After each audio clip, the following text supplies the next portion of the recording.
又翻到嚟第二節啦，28927899，28927899啊！咁如果各位聽眾有啲咩問題想問下我哋嘅，或者問下我哋陸哥，喂當時發生咩情形嘅，都歡迎打電話入嚟啊！咁啊，繼續講落去啦。咁啊，係嗱，我想請教阿陸哥啊，你講。咁就第一就咁，我哋都要還原翻件事啦。咁你最初嘅時候，咁佢哋就好似聽講話，你同阿鄧光榮啊、高世昌成扎啲人咧，就喺同阿岑建勳啊，就喺香港酒店傾係嘛？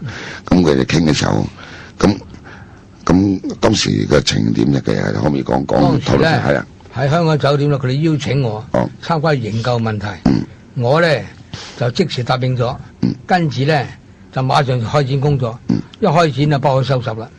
停都停不了啦！喂，第一劑救係邊個記唔記得？已經，因為太時間長啦。太長係啦，咁啊。好似第一咧，係喺福建咧有5個學生領袖嘅，福建石獅。石獅噶啦，咁你即刻要派人過去。係啦，喺福建啦，喺福建咧，將你接咗學生，你送到個石獅。咁我哋有隻3000噸嘅貨船咧，就喺石獅嚟將佢運翻香港。咁貴啊！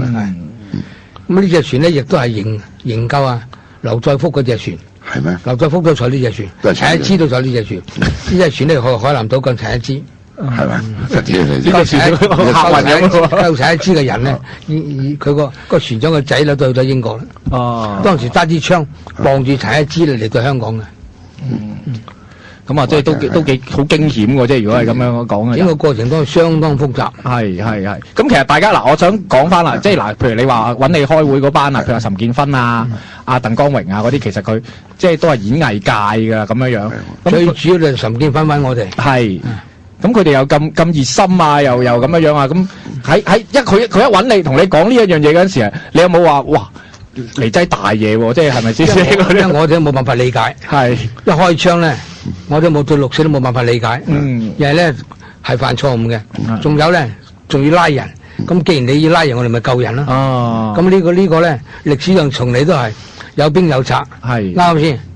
咁你捉人咧又係救人，係理所當然。係啊，即係我聽見你講嗰啲，譬如話岑建勳啊、鄧光榮嗰啲，俾我感覺都有些少合義精神嘅人啊，咁啊揾埋一班志同道合嘅。老實講啦，喺整個計劃嚟講咧，如果稱得上總指揮，只有一個就係阿 John 岑建勳，係佢真正嘅總指揮，佢係全部策劃嘅。啊，包括個咩朱耀明啊、劉千石啊，佢哋全部都配合我哋做嘢嘅啫，partner 嚟嘅啫。係，包括嗰個咩啊，好多咧。陳錫曾嗰啲好多，我唔想講太多名出嚟。咁當時其實緊唔緊張咧？成個情況緊張啦，即係緊張到不得了。係啦，嗱，因為譬如嗰一鎮壓完之後，啲人四散㗎啦，匿啊周圍匿㗎啦，咁樣。咁啲消息來源，譬如你知道啦，咁我即刻你又要安排。我當時分咗2 part，營救嘅消息咧係人哋反饋俾支聯會，支聯會通知我去執行。哦。咁另外執行完之後翻嚟香港，我交翻個人俾佢，佢都係篩選。同埋你咪遣走，係就係支聯會做嘅嘢，就咁嘅。我哋即係前線嗰 part，營救嗰 part。哦，即係你哋係特別行動。所以我話咧，我係前線總指揮咧，唔係作出嚟嘅，唔好知道話假嘅。因為我睇下好多人啊，佢哋又係大家都清楚嘅。我係留喺香港指揮佢哋做嘢。咁啊，其實咧佢就再加上呢個總指揮亦都唔係我自己封嘅，係美國啊嗰啲營救分子佢哋俾我起嘅。係。但係個問題就係咁啦，你支聯會嗰度司徒華咧，基本上都係咁，佢通知譬如話喺邊度，係有1件或者2件咁你就要策劃點樣去㗎啦。係啦，係嘛？咁你喺個辦公室入邊。好多㗎，有啲喺西北，有啲係去到天津，到處都有。好遠啊！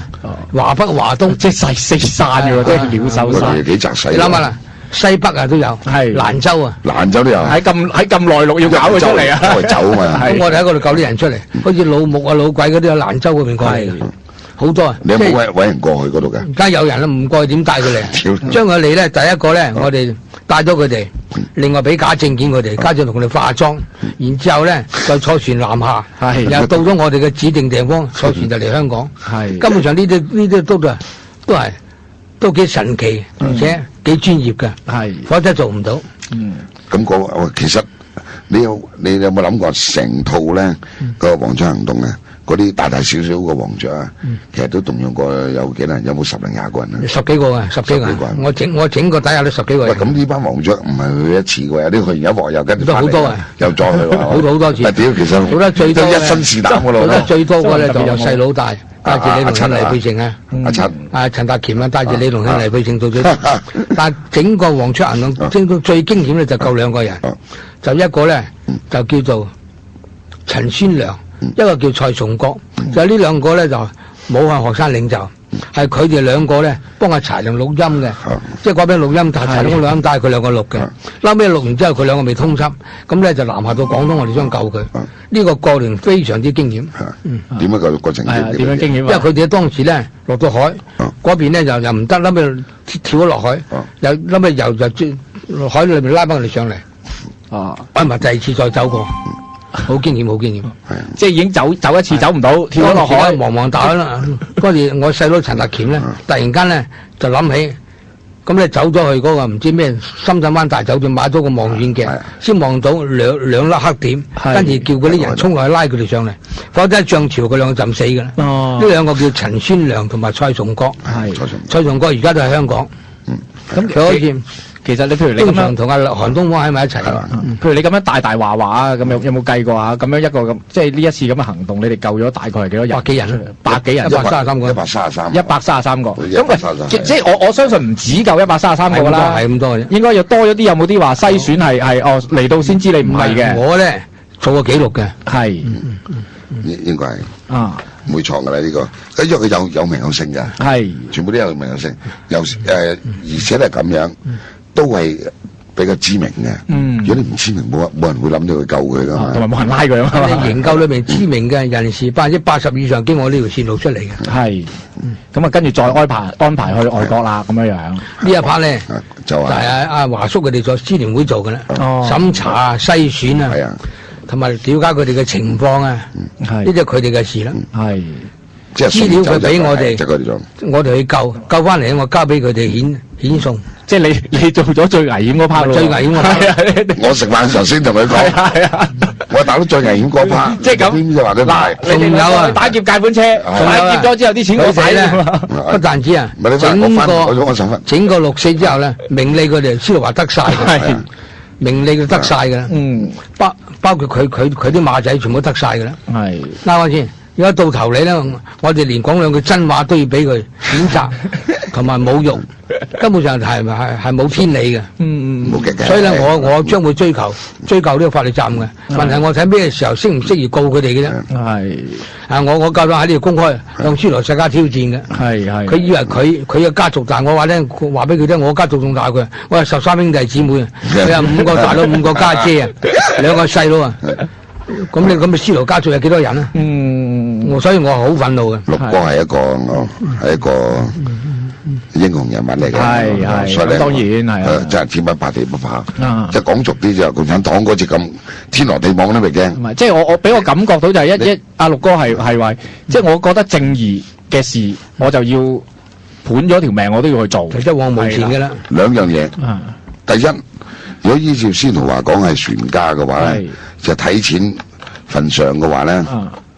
咁佢就講唔出嗰啲咩民主運動嘅嘢啦，嗰啲船家就唔使你問。第二係咪咁夠膽咧？你估？係啦。我當時嘅氣氛，大佬除非佢真係未經歷過，係風聲鶴唳嘅，唔係講笑嘅，殺人放火嘅。喂，你去做啊？嚇！即係冇嗰份熱誠，咁會唔會做咧？即係我心目中有。如果冇嗰份使命感，你根本就冇可能。你講笑咩？而家仲有一樣嘢啊，陸哥，其實咧好簡單啦嗱。之前咧，我知你係做有洋酒生意啊，好多生意噶嘛。咁你好過癮噶嘛？嗰陣你知唔知啊？咁你好闊綽噶喺江湖上，個個都知噶，陸哥係咪啊？好闊綽。屌你冇做完黃雀行動之後，反而個個撲晒街咁滯，搞到咩嘅？喂，如果咁依照司徒華講，你咪應該發達嚇。咁啊，實際話問晒佢啊，唔係問真一句你嗱，你今日你對住全世界啲觀眾講，佢唔係借住呢個朵，佢可以做咁多格林化水委員咩？可以寫得咁風光咩？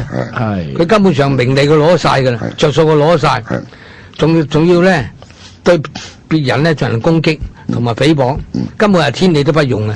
佢係一個徹頭徹尾嘅偽君子。所以呢度咧，我係好憤怒嘅。所以我再次講明，我會追究任何嘅法律責任。所以呢講句，佢唔搞你唔搞佢㗎啦。本嚟咧我就算㗎啦。係啊。不過而家佢咁做法咧，確實咧令我好憤怒，令我惡心啊！你又冇激喎，大佬嚇。咁梗係唔激啦！你年紀大過我啲喎。咁既然咧，我都做公眾人物，公眾人物咧正面、負面都要接受㗎啦。係咪啫？嗱，我有一樣嘢我同你講，我都覺得好氣憤。嗰本書入邊講阿劉千石阿石哥話有猶大，話佢破壞咗我哋香港嘅民主運動，差唔多直情喺我哋香港關鍵時刻就出賣我哋咁嘅。屌佢講呢啲説話，其實我都即係有即係有意識緊張。我做咗大量工作嘅人，係一個有抱負冇野心嘅人，係一個整個我認為喺整個民主運動當中值得我最尊敬一個人就係劉千石。諗唔到劉千石咧都受到司徒華先生惡毒同埋嘅誹謗同埋攻擊，話佢係猶大，話佢係叛徒。我覺得司徒華先生，我諗一諗啊，係咪佢老人家咪就一生人？可能婚姻不滿啊，而造成心理變態咧。我仲記得有一個民運人士，生得好靚女，見完佢之後，佢背後就話呢個姣婆嚟嘅。咁呢個人咧，我費事唔好將個名講出嚟。佢真係另側面就叫人哋姣婆。佢可能佢真係心理變態，知唔知啊？不平衡啦，變態未必啊，變態添啊，唔係好平衡啊，我諗啊。不過問題啫，你話劉千石啊，不過我話咧，佢100%嘅偽君子，係嘛？100%嘅偽君子。呢個我有啲信，肯定話咧，有啲信，因為咧好霸道，滿嘴仁義道德，實際上咧佢就滿肚開門大吉，唯利是圖，係一個咁嘅人，典型嘅，係一個偽君子。係，所以我冇得講噶啦。所以有劉千石喺嗰本書俾佢頂到咁樣。你再諗下，你再諗下咁後來而家你民主黨支聯會你哋做啲乜嘢啊？係嘛？普選聯啊，咁啊做啲咩咧？係咪？即係你唔係喺我諗法咧啊！即係你話佢又批評呢個係猶大，嗰個又話出賣我哋香港民主運動啲右路嗰啲咁樣。咁其實我又睇由呢個64，直至到其實97回歸啊，諸如此類嗰啲啊，咁樣我哋民主又冇乜倒退過嘅啫。即係如果你話有人出賣咗香港嘅民主，我覺得應該就已經倒退晒啦。反而點解即係譬如而家咁你話嗰個政改方案嗰啲咁樣，咁佢又唔叫出賣民主咩？即係喺我心目中點解佢即係呢個人俾我感覺，即係聽你哋咁講啦，好似有一個雙重標準咁樣喎。即係人哋做少少嘅事咧，就你撲街啦！你出賣咗我。雙重標準，簡直收官貨，我不許百姓點睇。佢仲有咩性點講係咪？你睇到人哋，佢睇到人嘅缺點咧。係。頭髮師都睇到佢嘅缺點，我都可撐我睇唔到啊！係，佢仲話校長喎，佢根本就唔知道道德為何物。我都完全唔知，我懷疑佢。係，算啦，20幾年啦。不過算啦，既然佢死啦，我哋都唔想數到佢咁盡。不過我同你講，但係佢而家喺本書。不過事實上咧，佢咁樣做法咧，對歷史唔負責任，對活着嘅人一種誹謗同埋攻擊咧，係是可忍，孰不可忍。係，咁我亦都希望咧，司徒家族咧停止一切咧惡毒攻擊他人嘅行為，否則你哋將會面對法律嘅檢控。喂，你會唔會激？你又激到好緊要啊！我唔會激你，放心。做聲大佬，你千祈唔好咁啊，大佬。唔好咁氣憤。老實咧，其他嗰啲被救出嚟嗰啲兄弟咧，喺2-3年前咧，當阿陸哥去美國啊嘅時候咧，佢哋個個親筆寫到啲嘢感激阿陸哥嘅。有啲喺我度，但係我冇帶嚟。有啲你就幫我讀一啲俾大家聽下，你就知道嗰啲人對陸哥係點樣，你就明白噶啦。嗱，李錄大家知噶啦，係嘛？係。上次咪跟嗰個咩啊？跟嗰個大富佬巴菲特係嘛？去中國嗰個啊，佢話陸哥啊呢度啊，我哋釘裝起嘅。陸哥在人類的文明史上，沒有如此崇敬的，唔係崇敬為沒有如此以崇敬為基礎的愛，更為偉大的愛，這就是我對你的感覺，崇敬、感激和愛。你被歷史選擇，也選擇了歷史。沒有人比你在歷史的關頭實現得更為精彩。世人都會記住並傳頌你的故事。